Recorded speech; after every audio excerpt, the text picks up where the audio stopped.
يا مساء الفل، ازيكم حبايبي؟ عاملين ايه؟ النهارده هنعمل وصفه حلوه جدا بالبطاطس. تغيير عن التحمير والسلق والكلام دوت، ومش هنطبخها، هنشوف هنعملها ازاي. معايا كميه بطاطس الكميه اللي انت عايزاها. انا هنا معايا دول كيلو، 6 حبات اهو متوسطين، دول كيلو. هنقشرهم ونغسلهم كويس جدا. انا هنا بحطهم في ميه، بس مش هغسلهم في شويه الميه دول، هاخدهم من تحت الحنفيه وهيتشطفوا شطفه كويسه جدا.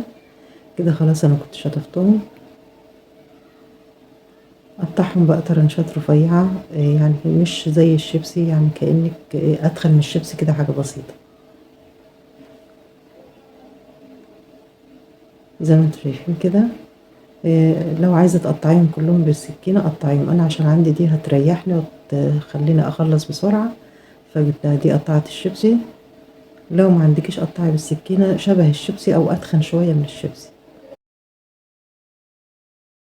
يعني أنا بقطعها، بس خلي بالكوا بقى من إيديكوا، اللي عندها مكنة زي كده تخلي بالها، أو اللي هتعملها بأي مكنة شيبسي يعني. خلي بالكم من ايديكم. يعني انا بجيت في الجزء الاخير ده هو، بس لما لقيتها دي مسكت في البتاع مش عارفه اطلعها وخفت على ايدي. فخلاص بعد كده بقيت اخلي جزء من البطاطس مش بعمله.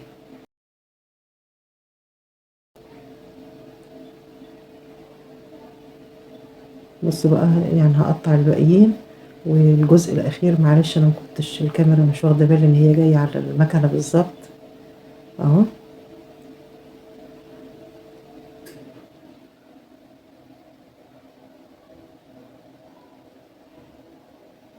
بس باجي في الجزء الاخير ده هو تبركنه.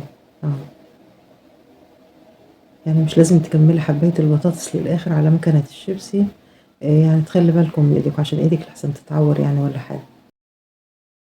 انا هنا خلصت، هفضيهم بقى في حاجة كبيرة عشان هروح برضو اغسلهم ونشطفهم شطفة كويسة.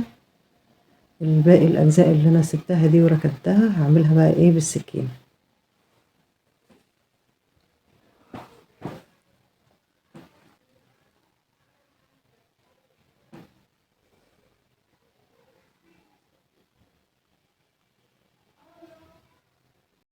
هنا بقى معايا البهارات او التتبيلة اللي احنا هنتبل بيها البطاطس. اهم مكون فيهم طبعا النشا، هنا دول حوالي معلقتين كبار نشا. ومعايا بهارات بطعم الجبنة اللي هي لونها اصفر دي، ومعايا توم بودرة وبابريكا وكمون ورشة شطة. وبرضه هقولك تتبليها، وملح طبعا اساسي. وتتبليها بالتتبيله اللي انت حباها، يعني التتبيله اختياري، انما حطي ضروري معلقتين النشا. لو انت هتعملي الوصفه دي يبقى لازم اساسي معلقتين النشا. والتوابل اللي انت حباها، انا هنا حطيت طعم الجبنه بيتباع عند العطار زي اللي بتحط على الشيبسي ده بقى، والعطارين بيبيعوه. كل انواع الاطعمه موجوده عندهم، في طعم كباب وكفته وجبنه وكل حاجه موجوده عندهم. هقلبهم بقى تقليبة كويسة جدا، ومش هركنهم. يعني بصوا، مسافة ما قلبتهم هتلاقوهم نزلوا مية، وانت بتعمليها هتلاقيها نزلت مية، البطاطس منها فيها كده بتنزل مية. ان الملح بيسحب المية اللي في حباية البطاطس بسرعة جدا، وخصوصا ان احنا مقطعينها رفيعة. فهتلاقيها جابت مية، فالمية دي مش هتترمي، هنشوف هنعمل بيها ايه. هتشوفيها دلوقتي. بجيب بعد كده طاسة، يفضل طبعا طاسة تكون الحاجة ما بتلزقش فيها. وبالرص زي ما انتوا شايفين كده حبات البطاطس بالطريقة اللي انتوا شايفينها دي اهو.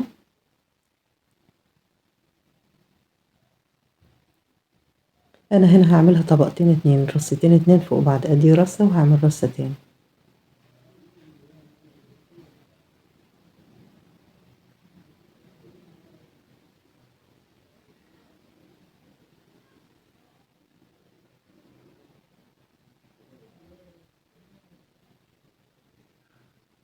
خلاص هناخدها بقى على النار.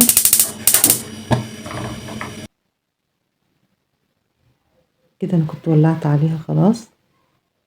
والنار تكون في البداية، النار بتكون متوسطة. طبعا عشان انا حطها على العين الكبيرة، فالنار شديدة، فكنت موطيها شوية. فانت تخلي بالك بقى في المرحلة الاولى النار ما تكونش واطية، يعني علي النار في الاول، خلي النار تكون مش عالية قوي ومش واطية، وسط كده.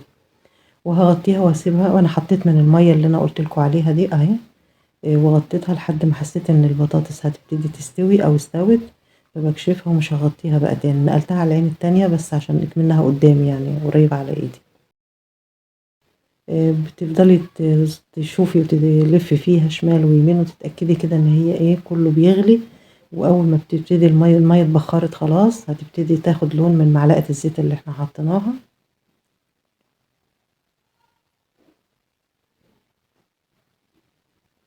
كده خلاص اخدت لون من تحت. انا بشوفها من تحت كده لقيتها احمرت خلاص بقلبها.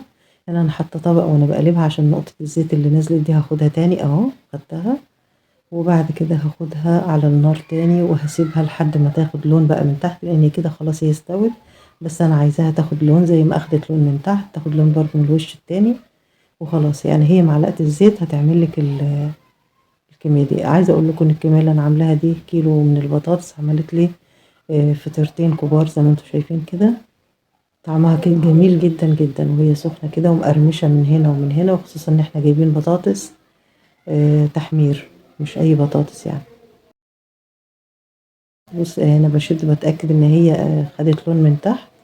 اول ما احس انها لونت خلاص باخدها وبقلبها. وهنعمل بقى الجزء التاني لان ده كيلو بطاطس عمل لي 2. كده انا كنت قلبتها الناحية التانية برضو تاني. هنا دي رشة بابريكا يعني اختياري براحتكم، مش عايزين تحطوها براحتكم.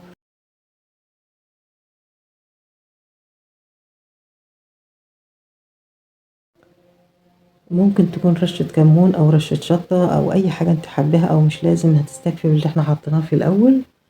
وخلاص على كده.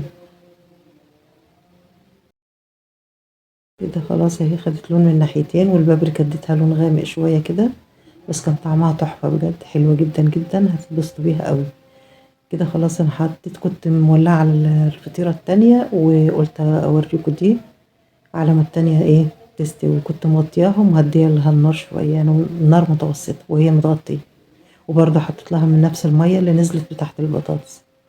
هنقطعها بقى وشوفوها كده معايا جميلة جدا ان شاء الله تتبسطوا بيها. حلوة قوي قوي قوي. مقرمشة من الناحية دي ومن الناحية دي، ومن جوه القلب بتاعها طري. وفي نفس الوقت مش تخينة قوي يعني، لو عايزين تخلوها تخينة هتحطوا طبقة تاني. انا عملت طبقتين من البطاطس، انتوا تقدروا تعملوا 3 طبقات. اهي زي ما انتوا شايفين بص منظرها عامل ازاي، جميلة جدا جدا. جربوها بجد واوعدكم مش هتندموا ابدا، حلوة جدا. يعني معلقة زيت هتعملي نص كيلو بطاطس. آه، هتديكي طعم التحمير وطعم التوابل جميل جدا فيها.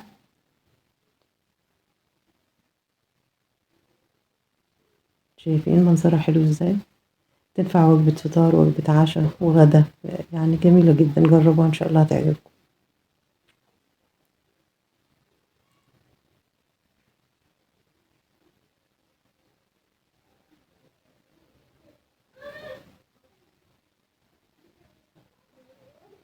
دي الفطيرة التانية اهي.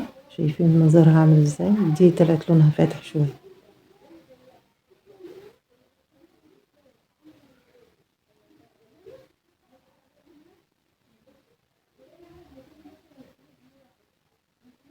من الوجبات اللي الشباب كلهم بيحبوها والولاد هيتبسطوا بيها جدا.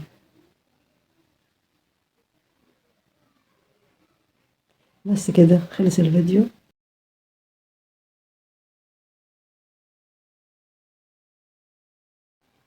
باي باي.